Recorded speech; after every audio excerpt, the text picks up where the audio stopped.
नमस्कार दर्शक बंधु आज सकाळ 20 खबर को Alok Jyoti all in one YouTube channel को स्वागत। दर्शक बंधु संपूर्ण खबर देखा पूर्व देखी नेबा मुख्य खबर। लगी रही लघुचाप ओडिशा रे किपरि हेबो एहार प्रभाव जानतु।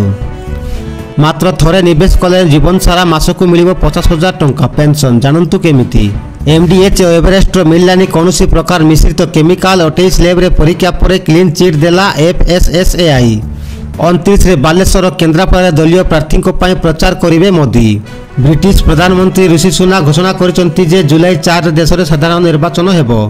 होइगला स्पष्ट इंडिया मेंट जितिले किए हेबो प्रधानमंत्री। नवीन बड़ घोषणा युवपीढ़ी विकास पर 1 लाख कोटी टंकार स्वतंत्र बजेट। बीजेपी 300 पार किंतु इंडिया मेंट भल प्रदर्शन करिबो। बीजेपी को नवीन पट्टनायक एआई अटैक एवं आरसीबी बनाम आरआर अधूरा रहीगला 17 वर्षर स्वप्न 4 विकेट आरसीबी को हराई क्वालिफायर द्वितीय रे राजस्थान रॉयल्स। दर्शक बंधु एबे देखिबा संपूर्ण खबर। खबरटी भल लागे ताले गोटे गोटे लाइक करबा को भूलिबे नहीं। वीडियोटी शेष जाय देखंतु संपूर्ण खबर जानि पारिबे। तबे आरंभ करबा संपूर्ण खबर। दर्शक बंधु प्रथम खबर रहिछि लागि रहिछि लघुचाप ओडिसा रे किपरि हेबो एहार प्रभाव जानंतु। वर्तमान लघुचाप क्षेत्र सृष्टि होइछि तेबे ओडिसा प्रति एहार किपरि प्रभाव रहिबो से नै सूचना जारी करिछि पाणीपाग विभाग। आईएमडी डीजी मृत्युंजय महापात्रଙ୍କ सूचना अनुसार ओडिशा उपरे लघुचापर सीधासड़क प्रभाव पड़िबो नाही। सृष्टि होइतिबा एई लघुचापटी ओडिशा उपकूल अतिक्रम करिबो नाही बोली कहिसंती आईएमडी डीजी मृत्युंजय महापात्र। तेणु ओडिशा उपरे एहार कोनोसी सीधासड़क प्रभाव रहिबो नाही।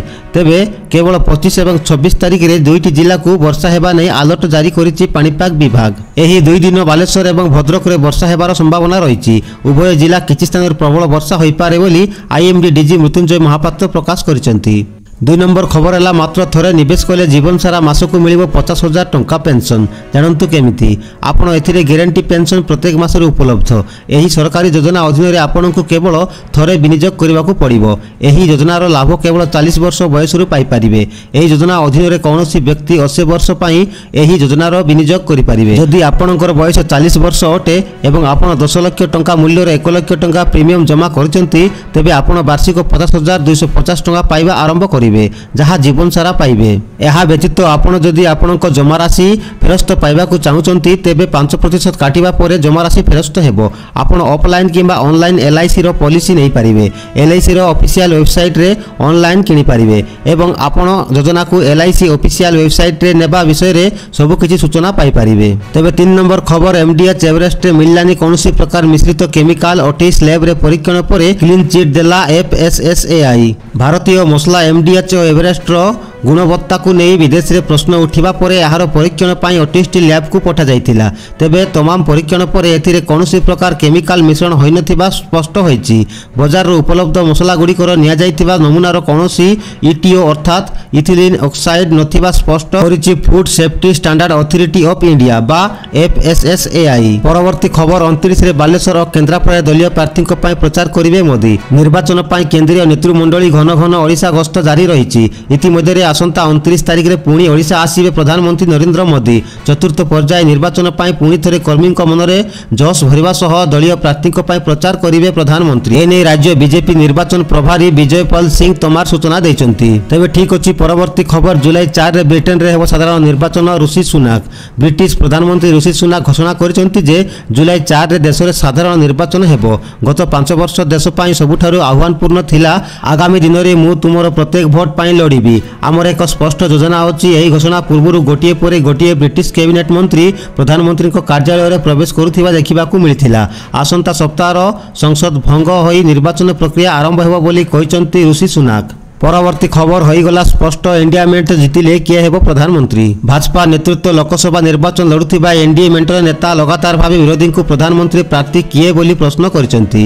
अपरपक्षे इंडिया मेंट एजावत निजर प्रधानमंत्री प्रार्थी किए से नै स्पष्ट करिनांती। ए सब मध्यरे कांग्रेस नेता जयराम रमेश बड़ बयान दैछंती।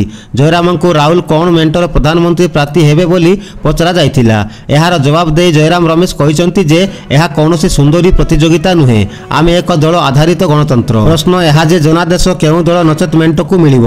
ଦଳଗୁଡ଼ିକୁ ବହୁମତ ମିଳିଲେ ଦଳ ନିଜର ନେତା ଚୟନ କରିଥାଏ, ସେହି ନେତା ପ୍ରଧାନମନ୍ତ୍ରୀ ହୋଇଥାନ୍ତି ବୋଲି କହିଛନ୍ତି ରମେଶ। ଦର୍ଶକ ବନ୍ଧୁ, ପରବର୍ତ୍ତୀ ଖବର। ପ୍ରତିବନ୍ଧକ ହଟାଇବା ପରେ 45,000 ଟନ୍ରୁ ଅଧିକ ପିଆଜ ରପ୍ତାନି କଲାଣି ଭାରତ। ଚଳିତ ମାସ ଆରମ୍ଭରେ ବାହ୍ୟ ପରିବହନ ଉପରେ ପ୍ରତିବନ୍ଧକ ହଟାଯିବା ପରଠାରୁ ଭାରତ 45,000 ଟନ୍ରୁ ଅଧିକ ପିଆଜ ରପ୍ତାନି କରିଛି ବୋଲି ଜଣେ ବରିଷ୍ଠ ସରକାରୀ ଅଧିକାରୀ ବୁଧବାର କହିଛନ୍ତି।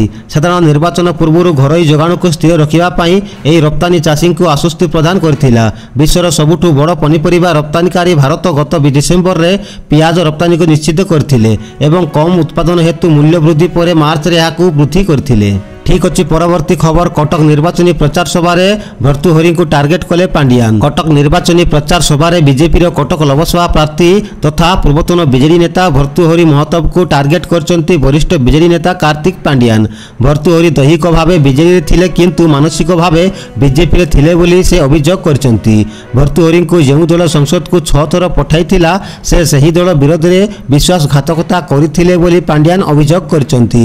ପରବର୍ତ୍ତୀ ଖବର। ଯୁବପିଢ଼ିଙ୍କ ବିକାଶ ପାଇଁ 1 ଲକ୍ଷ କୋଟିର ସ୍ୱତନ୍ତ୍ର ବଜେଟ୍। ବିଜେଡିର ନିର୍ବାଚନୀ ଇସ୍ତାହାର ଗତ 9 ତାରିଖରେ ମୁଖ୍ୟମନ୍ତ୍ରୀ ନବୀନ ପଟ୍ଟନାୟକ ପ୍ରକାଶ କରିଥିଲେ।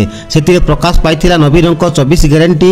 ପ୍ରଥମ ଗ୍ୟାରେଣ୍ଟି ରହିଥିଲା ଯୁବ ଓଡ଼ିଶା ନବୀନ ଓଡ଼ିଶା। ନିର୍ବାଚନ ପୂର୍ବରୁ ମୁଖ୍ୟମନ୍ତ୍ରୀ ନବୀନ ପଟ୍ଟନାୟକ ଯୁବ ସମାଜ ପାଇଁ ଏକ ସ୍ୱତନ୍ତ୍ର ବଜେଟ୍ ସମ୍ପର୍କରେ ଘୋଷଣା କରିଛନ୍ତି। ମୁଖ୍ୟମନ୍ତ୍ରୀଙ୍କ ଘୋଷଣା ଅନୁସାରେ ଯୁବପିଢ଼ିଙ୍କ ବିକାଶ ପାଇଁ ଆସନ୍ତା 10 ବର୍ଷରେ 1 ଲକ୍ଷ କୋଟିର ବଜେଟ୍ ପ୍ରସ୍ତୁତ କରିଛନ୍ତି। ପରବର୍ତ୍ତୀ ଖବର ହେଲା ବିଜେପି 300 ପାର କିନ୍ତୁ ଇଣ୍ଡିଆ ମେଣ୍ଟ ଭଲ ପ୍ରଦର୍ଶନ କରିବ।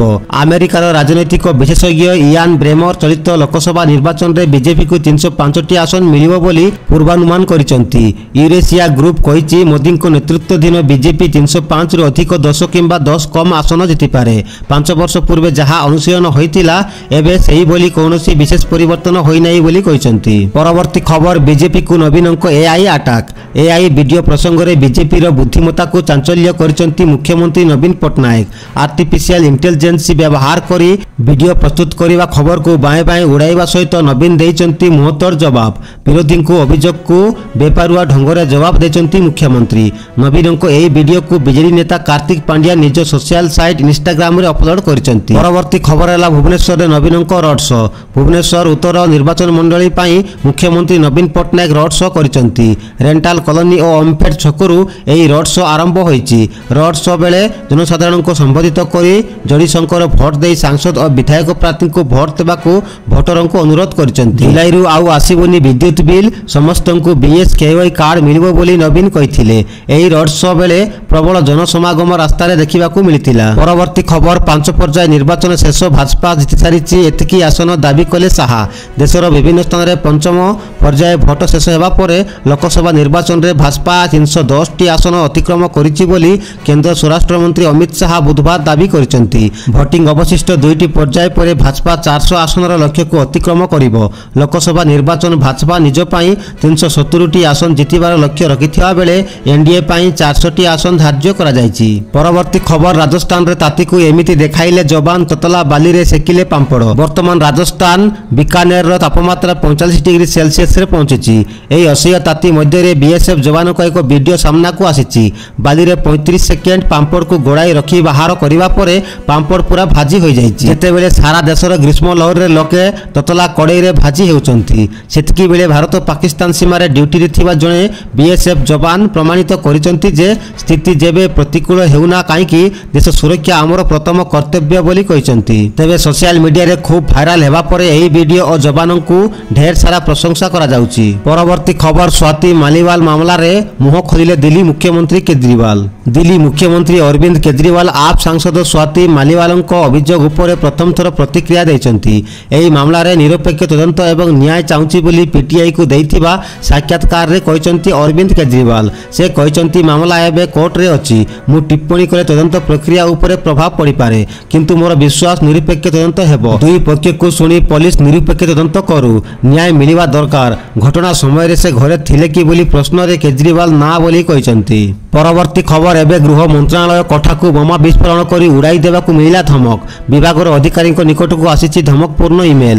ରାଜଧାନୀ ଦିଲ୍ଲୀରେ ସରକାରୀ କୋଠା ଗୁଡ଼ିକ ଉଡ଼ାଇ ଦେବାକୁ ଗୋଟିଏ ପରେ ଗୋଟିଏ ଧମକ ମିଳୁଛି। ଦିଲ୍ଲୀ ସ୍କୁଲ ପରେ ଏବେ ଗୃହ ମନ୍ତ୍ରଣାଳୟ ଭବନକୁ ଉଡ଼ାଇ ଦେବାକୁ ବୋମା ଧମକ ମିଳିଛି। ଗୃହ ମନ୍ତ୍ରଣାଳୟର ଜଣେ ଅଧିକାରୀ ଇମେଲରେ ଏହି ଧମକ ପାଇଛନ୍ତି। ଏ ସମ୍ପର୍କରେ ସୂଚନା ପାଇବା ମାତ୍ରେ ସୁରକ୍ଷା କର୍ମୀଙ୍କ ମଧ୍ୟରେ ଆତଙ୍କ ଖେଳିଯାଇଛି। ଏହି ଇମେଲ ଗତକାଲି ବୁଧବାର ଅପରାହ୍ନ 3ଟା ସମୟରେ ଆସିଛି। ଏହି ଧମକକୁ ତୁରନ୍ତ ପୋଲିସ कंट्रोल रूम एवं सुरक्षा कर्मी को अवगत कर गृह मंत्रालय कोठा जांच कर पुलिस विशेषज्ञ माने ईमेल रो अनुसंधान करुचंती। परवर्ती खबर सरकार को 2.11 लाख कोटी रेकर्ड डिविडेंड अनुमोदन कला RBI. Reserve bank of India RBI 2024 आर्थिक वर्ष पर केंद्र सरकार को प्राय 2.11 लाख कोटी टंकार डिविडेंड अनुमोदन करिछि, जहां पूर्व आर्थिक वर्ष तुलन में प्राय 14% वृद्धि घटी। आर्थिक वर्ष 23 रे आरबीआई अतिरिक्त भाव में केंद्र को 87,416 कोटी टंका ट्रांसफर करथिले। मुंबई रे अनुष्ठित केंद्रीय बोर्ड रो 608तम बैठक रे बोर्ड विश्व तथा घरोई अर्थनैतिक परिस्थिति उपर आलोकपात करथिले, जेउतिरे संभाव्य विपद मध्य रहिछि। एथि सहित बोर्ड सरकार को 2.11 लाख कोटी टंका बलका राशि प्रदान करने को निष्पत्ति नेछि। दर्शक बंधु, परवर्ती खबर है पुणे पोर्स कार दुर्घटना मामला नाबालक अभियुक्त जमीन खारज।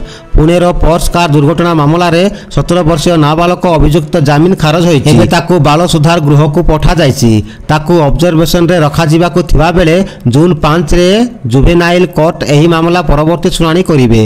एहा पूर्व पुलिस नाबालकर बिल्डर बापा को गिरफ्त करथिला। एहा परे कोर्ट मे 24 जाए तांकू पुलिस रिमांड रे पठाइचंती। मे 19 रे पोर्स कार धक्का रे बाइक रे जाउथिबा जने युवक एवं युवती को मृत्यु होइथिला। दर्शक बंधु, एबे देखिबा शेष खबर। आरसीबी आईपीएल ट्रॉफी जीतिबा स्वप्न पुणी धुलिसात। एलिमिनेटर जीति क्वालिफायर 2 रे राजस्थान। रॉयल चैलेंजर्स बेंगलुरु पुणी थरे आईपीएल रो ट्रॉफी जीतिबा स्वप्न धुलिसात होइछि।